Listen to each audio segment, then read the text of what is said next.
podría ser por contuso y se ha caído, muy bien. ¿Qué más le preguntamos?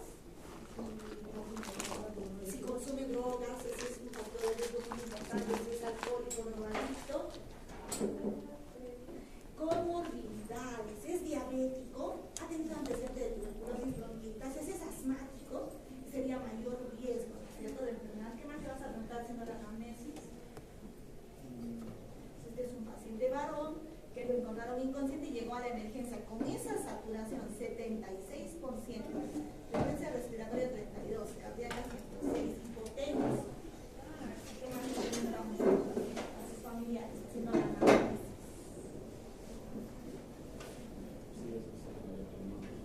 Ya, con comorbilidades, porque hay gente joven que puede tener una otra enfermedad. Ya, ¿qué más? ¿Qué más? En el examen físico, con esa saturación, ¿qué priorizarías examinar? Hemos hecho nuestras preguntas básicas, ya hemos hecho. ¿Qué más vamos a examinar en el paciente? ¿Tienes ya, cianosis, probablemente sí, por esa saturación. ¿Qué más vamos a examinar en este paciente en el examen físico? Auscultación, ¿qué esperas encontrar con esa saturación en un paciente inconsciente que de repente se ha aspirado? ¿Ya? Bajo, ¿qué más? ¿Qué sonidos encontraríamos en el pulmón si nos hemos aspirado y tenemos esa saturación? Estridor, sobre todo cuando hay estenosis, ¿no? Cuando hay alguna estenosis, o el como en los niños, ¿no? ¿Qué más esperamos en auscultar? Crédito, que es un signo muy característico de la neumonía. ¿Qué más?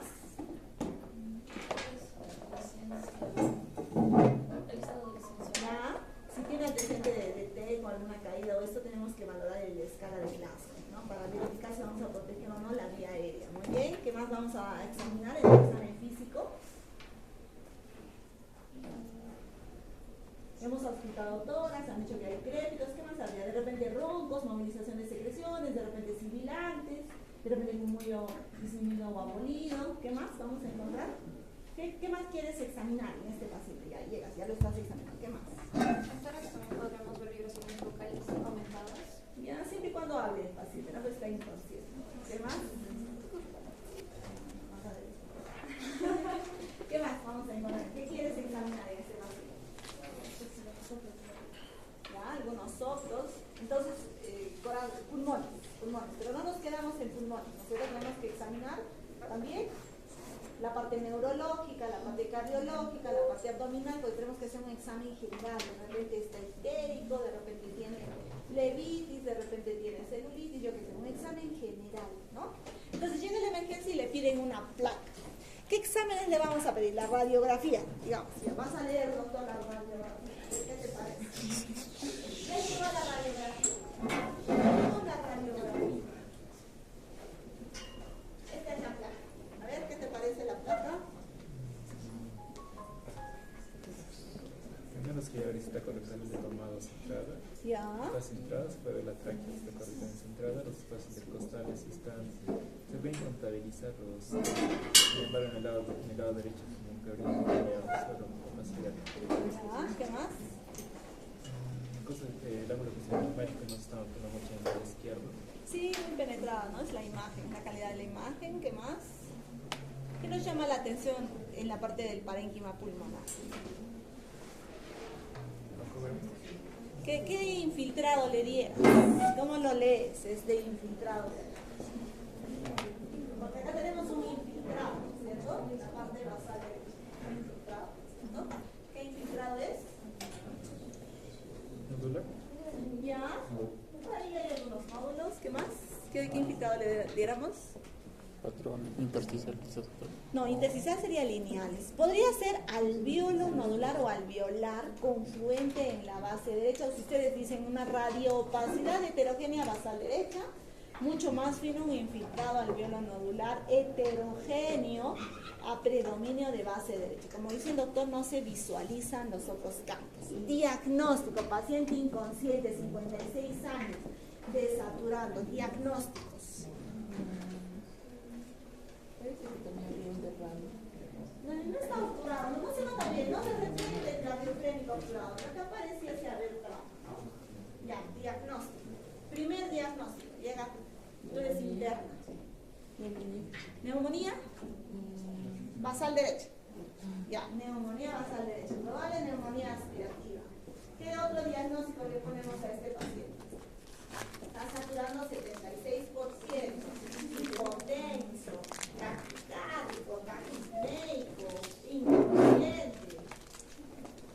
Neumonía, le dijo la doctora. Neumonía basal derecha.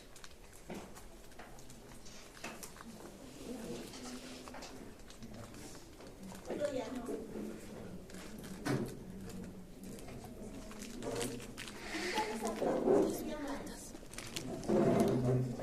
Insuficiencia respiratoria. Si la familia no dijo que era usuario de oxígeno o antes del ingreso, aguda. Insuficiencia respiratoria aguda severa, satura 76%, ¿no? ¿Qué otro diagnóstico? Si está inconsciente, trastorno de conciencia, ¿no? Si nosotros podemos hablar de encefalopatía, séptica, metabólica, circulatoria, pero por lo menos hasta ahí vamos. Entonces, le piden los análisis. ¿Qué otro análisis valoraríamos? Perdón, chiquitines, vayan pensando en los análisis.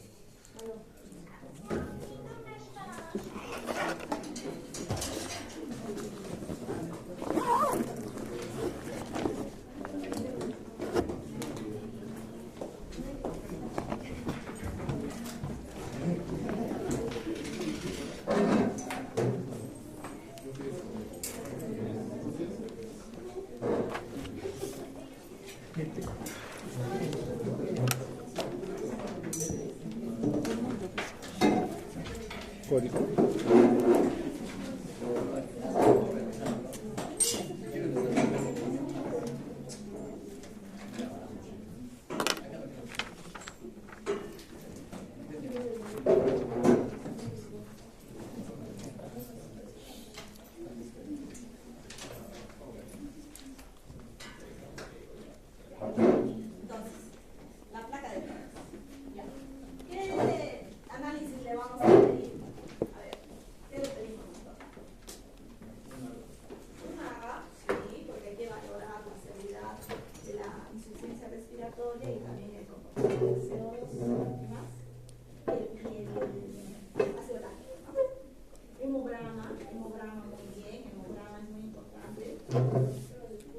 Prueba de esputo, ya, sí, porque por ahí es una TV.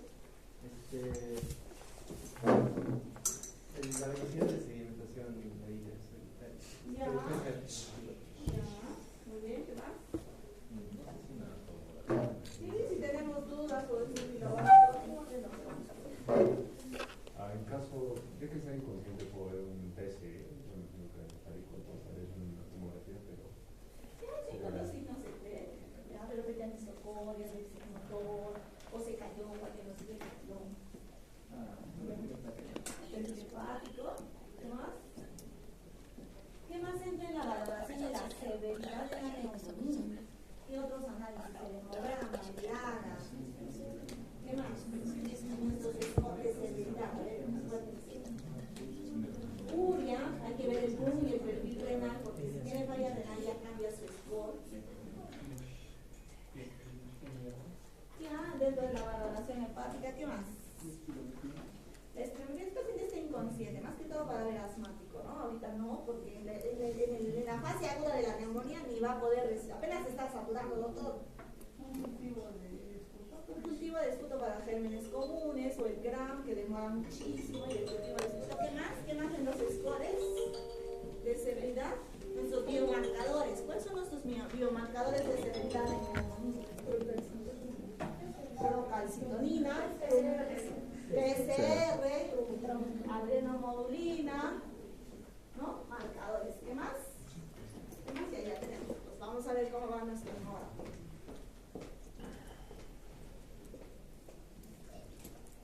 Entonces, tenemos una hemoglobina 12, hematocrito 35, leucocitosis y neutrofilia con plaquetas normales, bilirrubinas elevadas, normal, y el perfil urémico, por ahí, creatinina 0,9, con el microclínico con albumina 2, ojo que la albumina también es un marcador de glucosa, ¿no? De severidad del sol.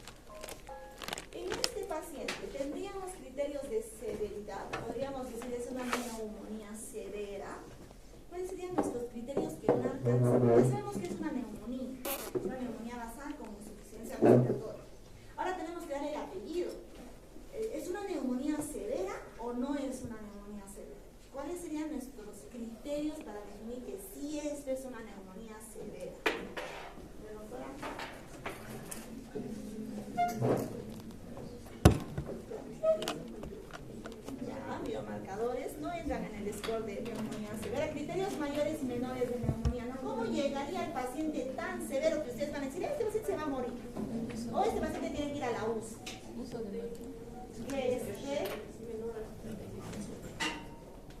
Ya, hipotermia es un criterio menor. Ya, las hipos. Hipotermia, hipotensión, trombocitopenia, leucopenia. Las hipos, ya, son criterios menores. ¿Qué otros criterios?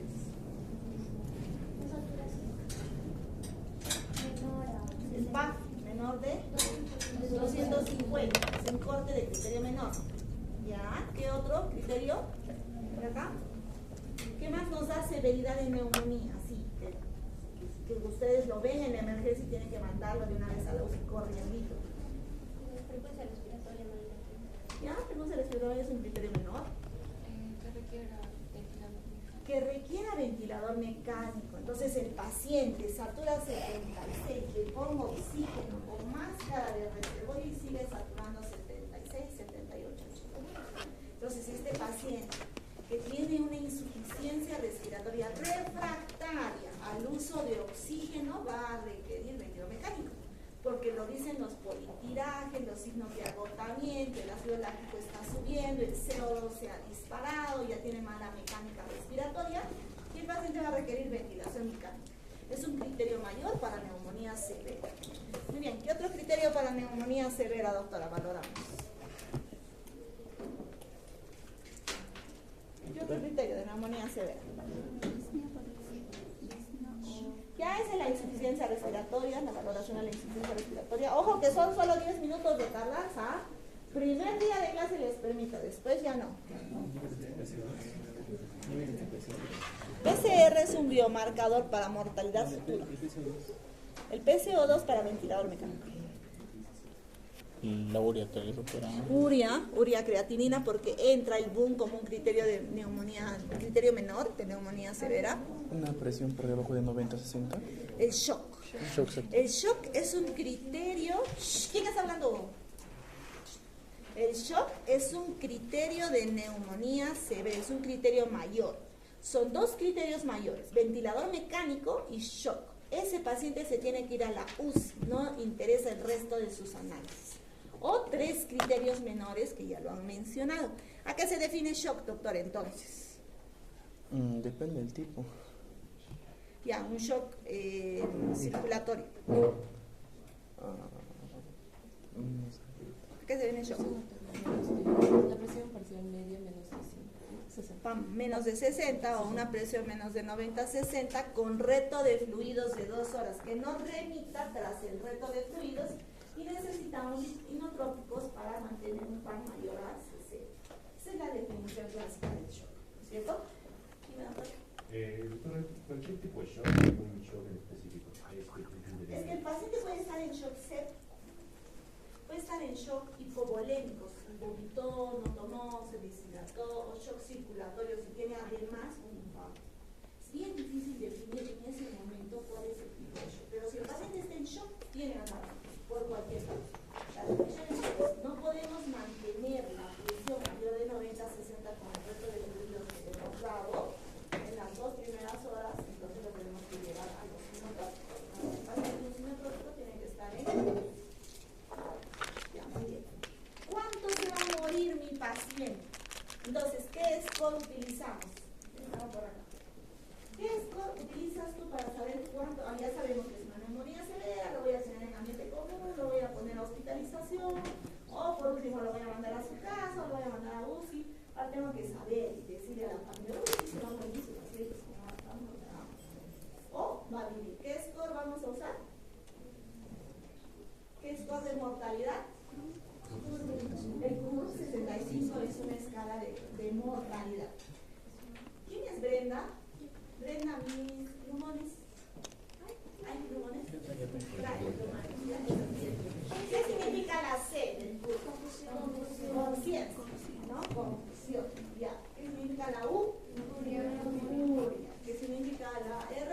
Frecuencia respiratoria mayor de 30 es el COR. El criterio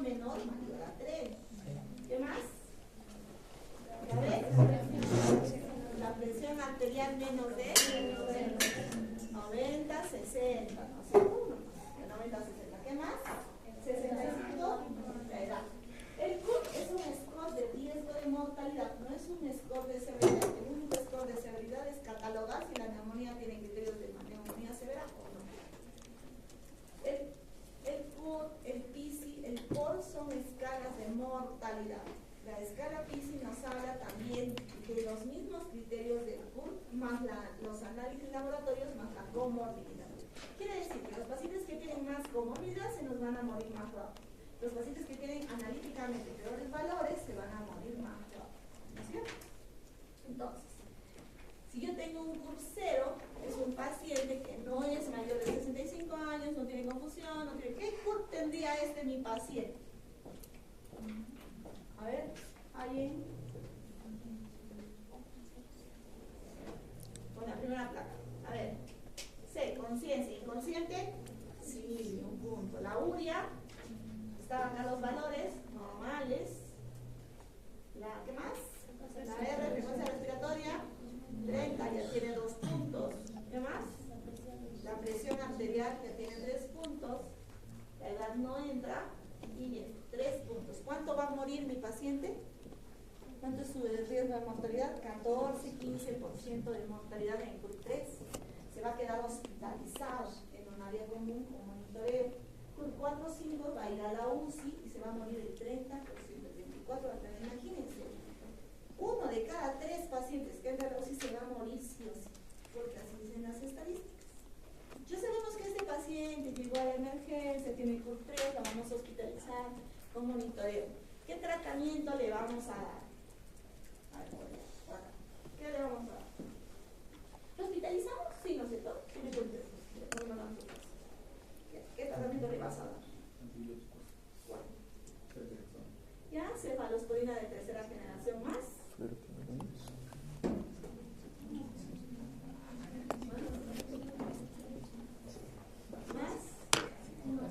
Más un macrólido, la guía dice así, cefalosporina de tercera generación más un macrólido.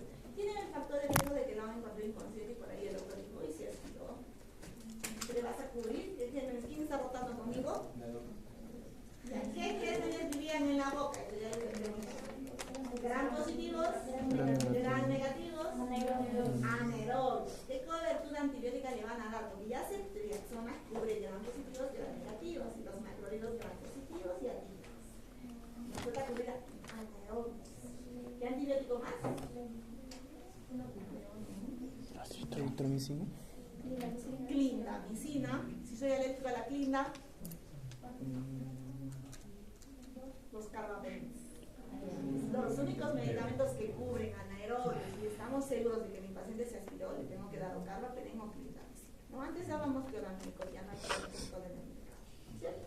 Recuerden que la boca es una cavidad que tiene poliflora. Por lo tanto, tengo que valorar bien el riesgo de si se aspiró o no, porque tengo que darle el antibiótico correcto en el tiempo correcto. ¿Cierto? Ya, ¿qué más? ¿Qué más?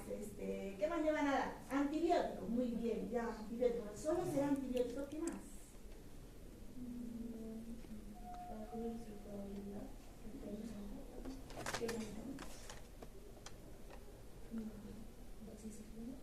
Ya, antibióticos ya está. Estamos dando ceftriaxona, acitromicina más quin. Ya.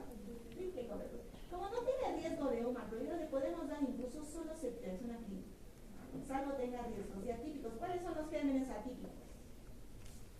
Legionela y micoplasma.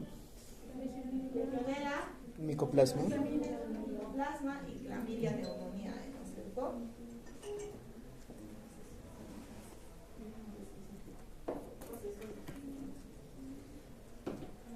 Ya, ¿qué más? Los 3 atípicos: clamidia, legionela, micoplasma y algunos dicen que coxida, ¿no?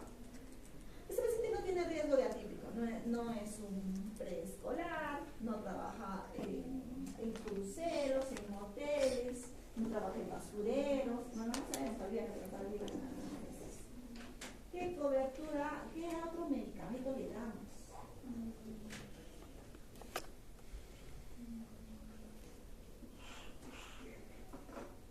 Antibióticos, ¿qué más? Sí, la guía dice, añade glucocorticoides si tienes neumonía severa, porque se te va a morir. El glucocorticoide ayuda en riesgo de mortalidad y en mayor recuperabilidad cuando tenemos neumonía severa. Este paciente tiene que tener 3 criterios de neumonía severa, criterios menores. Cumple, y también un criterio menores múltiples infiltrados radiológicos en la placa. A ver, leucopenia, hipotermia, plaquetopenia, múltiples infiltrados, creo que no cumple, ¿no? Pero si consideramos que es una neumonía severa clínicamente, tiene mucho broncoespasmo, severa degradación corticóide, ¿qué más le vamos a dar? Si mi paciente llega saturando 76%, se va a morir, ya se está agotando. Oxígeno, el oxígeno, nunca se olviden. Lo primero que tenemos que hacer, el paciente llega y le pongo oxígeno, garantizo la vía aérea, garantizo una vía periférica buena, un inicio de antibiótico en 6 horas, o sea que no se demoren en pedir los análisis, ¿no? ¿Qué más? ¿Qué más le damos? Dependiendo, ¿no? Dependiendo de qué encontramos, podemos darle anticoagulantes, anticonvulsivantes, pero por lo menos la terapia de soporte no puede faltar los antibióticos, oxígeno, corticoides, dependiendo de la severidad. ¿Alguna duda en neumonías? Y entonces, ¿cómo le llegó el germen al pulmón? ¿Cómo es que llega el germen al pulmón? Por microaspiración. Aspirativa. ¿Qué más? ¿Cuál es la probabilidad? Hematógena. Una diseminación hematológica. Por continuidad, de repente tiene una peritonitis. Macroscópica. Macroaspiración. Así nos hemos contagiado todos de COVID. Los virus son los más contagiosos, ¿no? Entonces, ¿en qué parte del pulmón está la infección cuando hablamos de neumonía? En el parénquima pulmonar, ¿no? Desde los bronquiolos distales hasta los alveolos y el intersticio. Si yo tengo una infección en los bronquios y en la tráquea, ¿será una neumonía? ¿Cómo se llama eso? Bronquitis. Recuerden que tenemos que tener, para hablar de neumonía, tenemos que tener el espacio alveolar y el intersticio ocupado por gérmenes. Puede ser neumonía bacteriana, neumonía viral, neumonía micótica, neumonía T, lo que quieran. La neumonía habla de un germen, un agente infeccioso que ha consolidado el parénquima pulmonar. De ahí, échense a buscar si realmente es bacteriana o no. Tiene que haber un compromiso y por lo tanto tiene que haber una traducción radiológica. El gol estándar del diagnóstico de la neumonía es la radiografía. Yo no puedo diagnosticar neumonía sin radiografía. Tengo que tener una radiografía que sustente mi evaluación clínica y que me diga que sí es neumonía. Entonces, recuerden que la neumonía tiene un criterio a diferencia de la neumonía intrahospitalaria, ¿no? Son todos aquellos pacientes que viven en la comunidad y no han tenido contactos con servicios de salud o no tienen por lo menos de 48 horas de su ingreso, ¿cierto? Sigue siendo la neumonía una de las enfermedades con más altas tasas de mortalidad, a pesar de que ha mejorado muchísimo el diagnóstico, lo hacemos más rápido, más fino. Siguen muriendo millones de pacientes con neumonía y después del COVID es la segunda causa de mortalidad en general por agentes infecciosos. Siempre en los extremos de vida. Quienes más mueren son los menores de 5 años y a ellos va dirigido nuestro calendario de vacunación, que es nuestra población a proteger, y los mayores de 65 años se nos van a morir más rápido. Entonces no es lo mismo tratar de una neumonía en un paciente de 70 años que en un paciente de 40 años. ¿Por qué? Porque la inmunidad se viene a menos conforme va avanzando la edad. Miren cómo la mortalidad cambia, ¿no es cierto?, a lo largo de los años.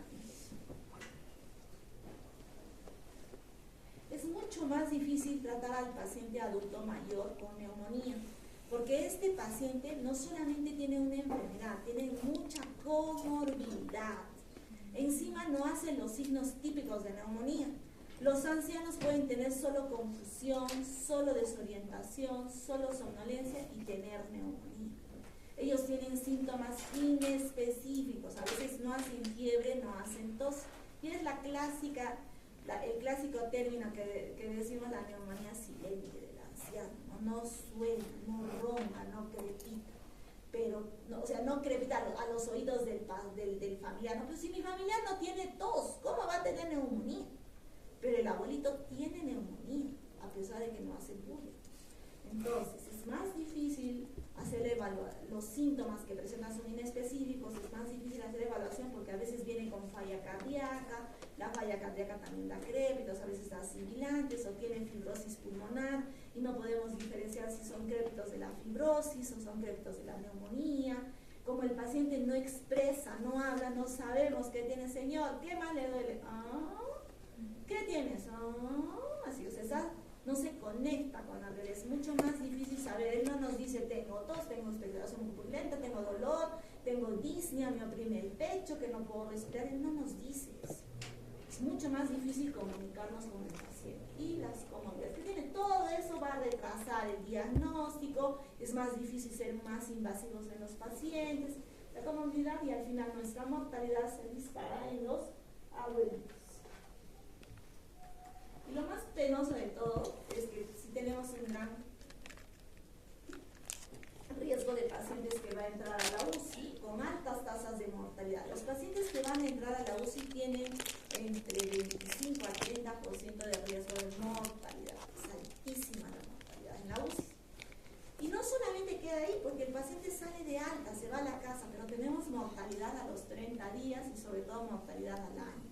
Quiere decir que el seguimiento de nuestros pacientes con neumonía no tiene que quedar hasta el alta. Ese paciente se va a morir el 27% dentro del mes en los que tienen neumonía severa, que han estado en la UCI. Este score es para neumonía severa que están en la UCI. O 47%, o sea, casi la mitad de los pacientes que van a salir de la UCI se van a morir, dependiendo mucho de la comorbilidad y de la edad de los pacientes. Y ahí entran a marcar nuestros biomarcadores. ¿Qué tan alto han estado los biomarcadores que son predictores de riesgo de mortalidad a los 30 días o al año?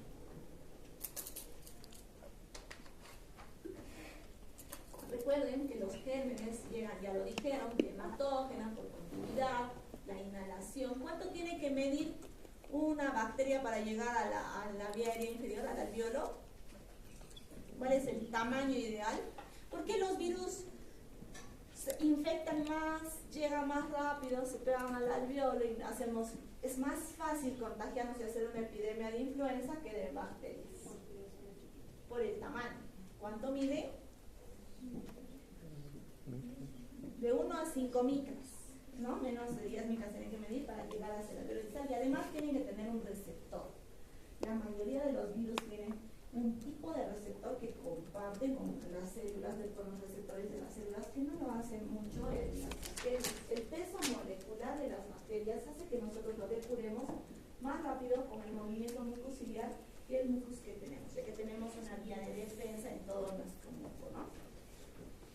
Y además tenemos a nuestros macrófagos, la principal célula de defensa de pulmón son los macrófagos. ¿Qué enfermedades disminuyen la actividad de los macrófagos? Inmunosuprimidos. Ejemplo, el VIH. ¿Quién más? Diabéticos, los diabéticos. Entonces la neumonía en el paciente diabético es totalmente diferente de la valoración del paciente no diabético. La neumonía en el VIH va a ser diferente a un paciente no VIH. ¿Qué más? Cáncer, alcohólicos, inmunosuprimidos por medicamentos o no, los que son corticoterapia, ¿no? Entonces, la severidad de la neumonía, el cuadro clínico. ¿Por qué en el COVID se morían gente joven y los abuelitos con cáncer no se murieron? Probablemente depende de esto, ¿no? Depende de la interacción, de la virulencia del germen, de la susceptibilidad del huésped, del grado de afectación fisiopatológica que tiene ese microorganismo en un cuerpo específico. A mí no me va a afectar igual que a la doctora, porque mi inmunidad es totalmente diferente. Cada individuo tiene un genoma distinto, aún seamos familiares directos. Sin embargo, se comparten algunas inmunodeficiencias, son hereditarias, porque eso no lo hemos aprendido. Hay familias enteras que se han muerto en el COVID, se ha muerto mamá, se han muerto los hijos, se han muerto los nietos, y por parte del papá de repente no se murió nadie. Entonces hay algún tipo de inmunodeficiencias y susceptibilidad. Lo más facilito, llega el germen al pulmón y hace una fase de congestión. Las primeras horas, que son la fase de congestión, de 6 a 8 horas, yo no tengo traducción radiológica. Por lo tanto, si le evalúo en la fase inicial, yo mañana puedo hacer otra radiografía y tener un cambio totalmente diferente. Porque si yo estoy escuchando al paciente en la primera fase, puedo no tener traducción radiológica, porque la fase congestiva, la primera fase todavía no traduce el daño radiológico que tiene, ¿no? Luego pasa la hepatización roja, viene la hepatización gris, luego la fase de resolución. En la fase de resolución tenemos que esperar un tiempo amplio. ¿En cuánto tiempo resuelve una neumonía?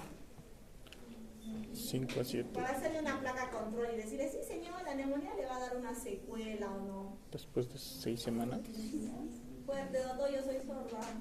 Después de 6 semanas, doctora. Ya, algo menos, de 2 a 4 semanas. Pero los gérmenes necrotizantes, estafilococo, pseudomonas, klebsiella, puede demorar hasta 6 semanas en tener una resolución total. De hecho, cuando tenemos neumonía por influenza, en meses se llega a regenerar un poco más. Recuerden que el pulmón se hiperplasia hasta los 3 años y se hipertrofia hasta los 7 años, pero sin embargo todavía tenemos algún tipo de metabolismo y de reparación celular durante el resto de nuestra vida.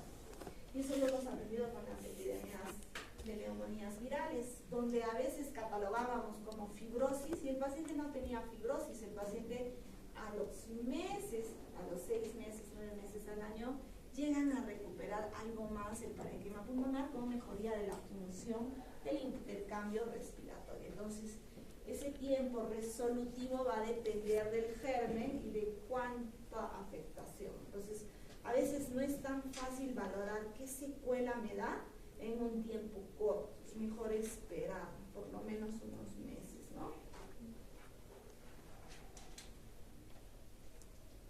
Los síntomas, no todos los pacientes tienen tos, fiebre, expectoración, pero son los síntomas más clásicos de la neumonía. Tenemos síntomas sistémicos y síntomas respiratorios presentes, sobre todo en los extremos de la vida, como les decía, donde no todos los pacientes tienen la clásica tos y expectoración mucopurulenta. Es bien difícil identificar los gérmenes, es bien difícil. ¿Por qué? Porque el paciente puede venir polimedicado, que ya me compré una amoxicilina, me tomé una citromicina, o que tengamos mala calidad de muestras, o los servicios de salud no tenemos el acceso directo a la toma de muestras. Por lo tanto, más del 50% de pacientes no tienen un germen identificado. El otro gran grupo de gérmenes son los virus. Hay mucha neumonía viral, un pequeño porcentaje de neumonía bacteriana y otros como los hongos o la tuberculosis identificados. Sin embargo, tenemos ya ahora los PCRs virales de acceso rápido que nos permiten definir, sobre todo en otros países, si es una influenza, si es una legionela, un sincicial respiratorio, o es una bacteria con los antígenos urinarios de legionela, neumococo, los antígenos rápidos de identificación de Klebsiella, o estafilococo, etc. Entonces, en otros países llega el paciente con proceso infeccioso y le ponen los hisopos, los PCR, los antígenos urinarios y pueden identificar y certificar si es una neumonía viral, una neumonía bacteriana, pero ojo, que cuando nosotros tenemos influenza y sincicial respiratorio, nosotros hacemos una disrupción de las uniones bacterianas y existe una translocación bacteriana rápida. Lo que empecé hoy día con neumonía viral puede en 48 o 96 horas cambiar y hacer una translocación y hacer una coinfección bacteriana. Es bien difícil estar seguros que solo se va a quedar en infecciones virales. Así sí hay que valorarlo mucho. Y en países como los nuestros, que no tenemos a la mano esas pruebas rápidas o son muy costosas, hacemos uso y abuso de los antibióticos como mejor nos parezca, ¿no? Es importante además saber el factor de riesgo. Si yo soy alcohólico, si tengo EPOC, si tengo bronquiectasia, si tengo falla renal, ¿qué gérmenes son más frecuentes en mi condición para que yo pueda tratar? De repente soy un borracho alcohólico, obvio que me van a cubrir los anaerobios, porque yo me microaspiro cada vez, ¿no? O si soy ancianito, yo ya tengo una alteración del reflejo de deglución. Entonces, la mayoría de los ancianos, más del 80% de sus neumonías son neumonías aspirativas. Entonces, ahí hay que saber su factor de riesgo. Los pacientes con EPOC tienen también alguna otra característica especial que los hacen susceptibles por el uso y abuso, incluso en algunos pacientes asmáticos, de la Haemophilus influenzae, ¿no es cierto?, que es una bacteria que también nos da muchos problemas de neumonía, ¿no? Pseudomonas, legionela, etc. Si yo me he aspirado, si tengo un absceso pulmonar, un empiema, yo voy a tener poliflor, ¿no?, a predominio de estafilococo S. Luego los que estamos expuestos a aves, puedo tener histoplasma, clamidia, conejos, varicela, son gérmenes atípicos que según el factor de riesgo yo puedo con mayor razón agregar. Cuando yo no tengo cómo hacer esta disquisición, por eso la guía dice, dale cobertura a gran positivos, gran negativos, con una cefalosporina de tercera generación más un macrólido, ¿no es cierto? Si yo trabajo en basureros, yo tengo más riesgo de hacer infecciones atípicas, ¿no? Entonces, mi diagnóstico será clínico-radiológico. Clínico-radiológico, no puede haber neumonía sin su radiografía. Hay que valorar bien el patrón. Yo tengo varios patrones que lo vamos a ver ahorita, que son imágenes que hemos visto. Puedo tener un patrón lobar, un patrón de bronconeumonía, un patrón intersticial. ¿De qué va a depender eso? Va a depender del infiltrado radiológico que yo tenga.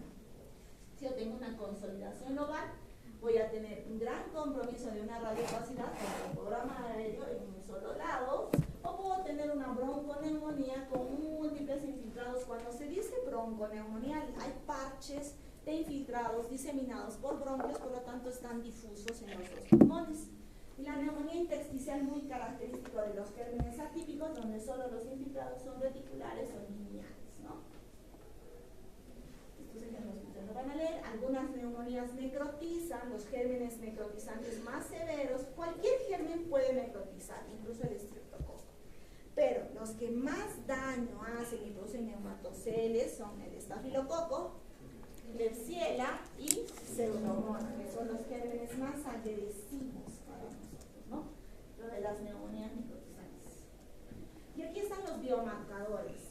La procalcitonina, el PCR, proadrenomodulina, según su valor, van a darle el riesgo de mortalidad, el riesgo de predecir sepsis severa y shock séptico, el riesgo y el score que vamos a utilizar en estos pacientes para que vayan a la UCI o no. Pero son más utilizados para desescalar tratamientos y para hacer seguimiento y riesgos de mortalidad. Y cuando nosotros tenemos una duda diagnóstica, por ejemplo, un edema agudo pulmonar cardiogénico, y tenemos duda si es neumonía o no, yo utilizo mis biomarcadores para poder definir si los valores son muy altos, la procalcitonina más de 2, el PCR más de 100, ya es una predicción de bacteriemia e infección, entonces ahí ya no tengo dudas, ¿no? Es un proceso infeccioso probablemente. Lo que decíamos, ya le hice el diagnóstico, ahora tengo que valorar si mi paciente tiene neumonía severa o no para estratificar dónde se va a hospitalizar.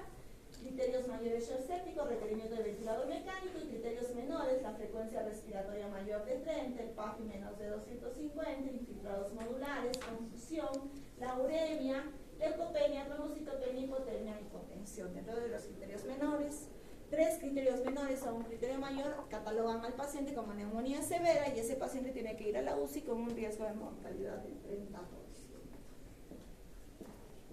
Desde el 2007 y a la fecha lo seguimos utilizando. El CURP es una escala de riesgo de mortalidad. No me dice si es neumonía severa o no. Solamente me va a predecir el riesgo de mortalidad. Sin embargo, lo utilizamos para ver si mi paciente va a recibir tratamiento ambulatorio o se va a quedar en casa. Si tengo CURP 0,1 no morirá, el paciente se irá a su casa. CURP 2,3 se va a hospitalizar, puedo hacerle vigilancia. 4,5 se va a ir a la UCI sí o sí, con más riesgo de mortalidad, y aquí están los valores, cuánto se va a morir mi paciente, ¿no? Justo en el CURP 3, 14% decíamos, se nos va a morir, ¿no? Doctor Rime. ¿El CURP se usa en todo paciente con neumonía trilateralidad? Debería de usarse porque es una de las escalas, ahorita vamos a ver la voz. Algunos dicen no necesitan la única. El otro score que plantean las guías es no necesitan la urea porque tú solamente vas a valorar de una manera rápida tu riesgo para que puedas valorar dónde lo vas a manejar al paciente. Si no usas el CURP, usas el PISI o el SmartCop, que ahorita lo vamos a ver, que son scores que nos van a permitir toma de decisiones en el ejercicio. Sin embargo, si tú tienes estos criterios claros, tú tienes que tomar también tu decisión. Si es una neumonía severa, se va a hospitalizar, sí o sí, ¿no? Este es el PISI, que incorpora mucho lo del CURP más la comorbilidad. Pacientes con mayor comorbilidad se van a morir más rápido, alteración de los análisis, el examen físico, que casi incorpora muchos parámetros del CURP, el examen físico, tomados en el agua, la glucosa, el hematocito, serio no de la edad, también me da más riesgo de mortalidad. Mientras más score PISI alto, mayor riesgo de mortalidad también tengo.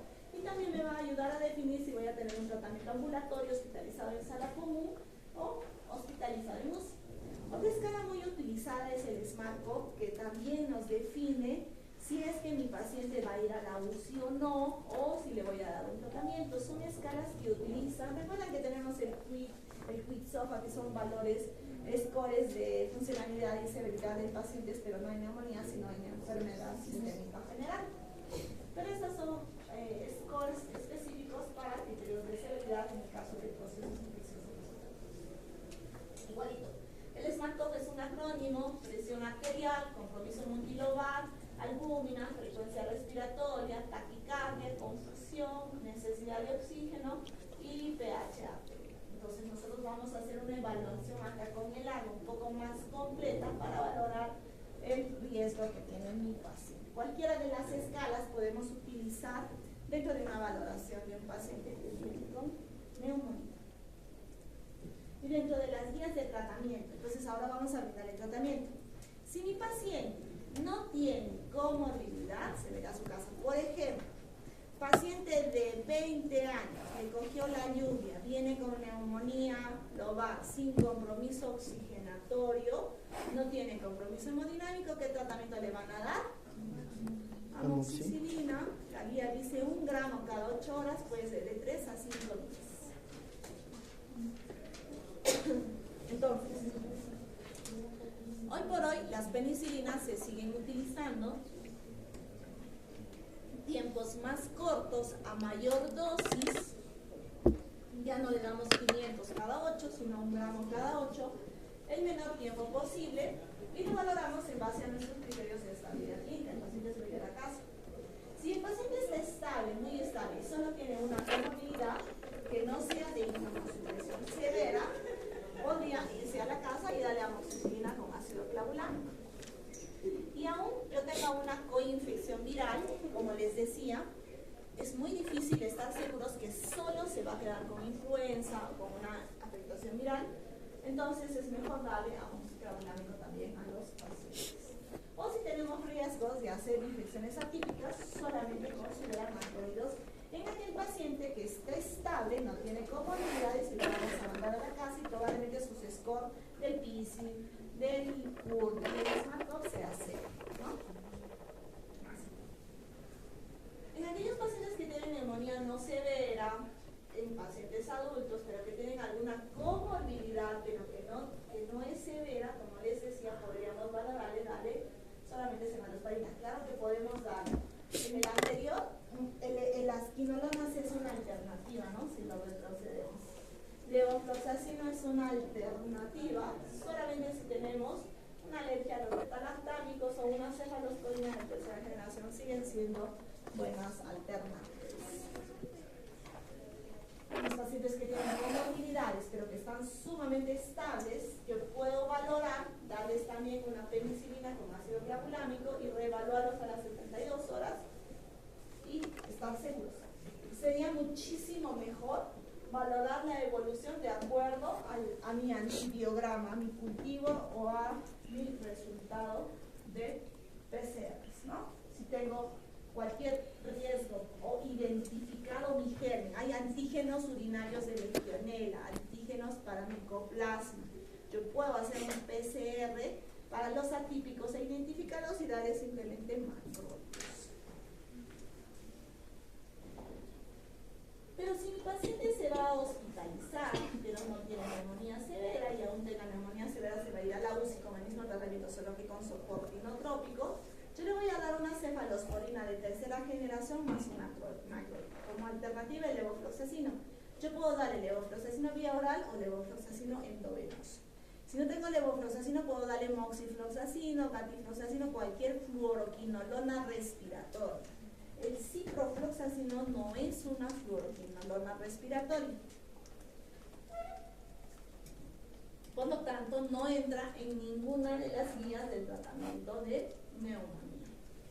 Y lo más importante es que yo tengo que desescalar mi tratamiento al resultado que tengo. El cultivo va a salir de 3 a 5 días. Entonces yo debería de tener un cultivo corriendo para poder desescalar. Si no tengo mi cultivo, como ocurre acá en el Perú, tengo que darle de 5 a 7 días máximo y luego ir valorando signos de estabilidad clínica para el alta. En aquellos pacientes que van a tener riesgo de estafilococo o pseudomonas, yo tengo que aumentar mi cobertura antibiótica con penicilinas antiestafilocócicas o vancomicina o linezolida. Entonces, mi ruta para el tratamiento del estafilococo, ¿cómo empieza? Con la oxacilina o una penicilina antiestafilocócica. Si soy resistente, ¿qué me van a dar? Vancomicina. Si soy resistente o alérgico a la vanco, ¿me van a dar? Linezolid. Esa es la única ruta que existe para el estafilococo. Las cefalosporinas de quinta generación cubren estafilococo. Por lo tanto, si yo tengo una cefalosporina de quinta generación, puedo considerar darle también el tratamiento para estafilococo. Luego, tengo que valorar el riesgo de pseudomonas. Y recuerden que mi paciente, estos son los días, mi paciente que tiene infecciones por pseudomonas tiene una ruta diferente de infección, ¿no? ¿Cuáles son mis tratamientos que cubren pseudomonas? ¿Qué medicamentos cubren pseudomonas? Piperacilina, tazobactam, los carbapenens, las fluoroquinolonas, levociclo cubre, aminoglucósidos,